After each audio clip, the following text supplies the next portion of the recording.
Hello guys, welcome to Abby and Filter TV and let's have merienda together. So, nandito kami ngayon sa Baker's Champ by Chef Wallen here in San Fernando, Pampanga. So, it's been months na we're planning na pumunta dito together with the Bustos family here.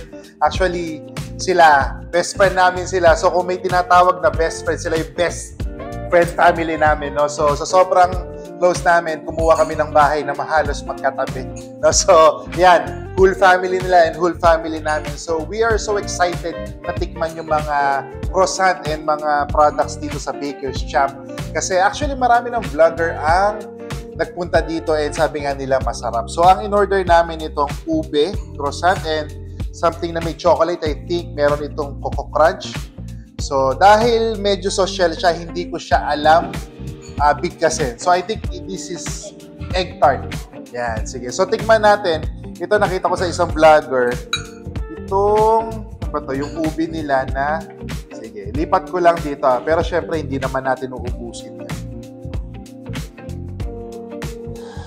Tapos, habang inihiwa ko pala dito, FYI lang, pag pumunta ka dito, may free taste sila. Yan. Yung mga small cuts, para may idea kayo kung ano yung orderin. Ay, sorry. Medyo makalat. So, tikman natin.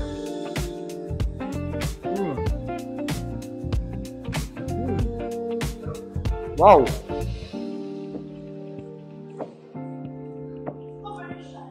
Wow! Ang sarap nung croissant, no? Mukhang tama yung mga vlogger na nagpunta dito. Masarap talaga siya. Isa pa lang yung natitikman natin.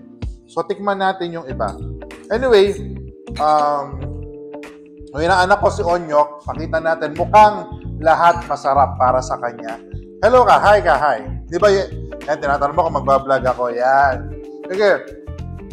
So, yan, tikman natin itong egg tart, no? Sige. Ay, sige. Kagatin ko na lang. Egg tart. Wow.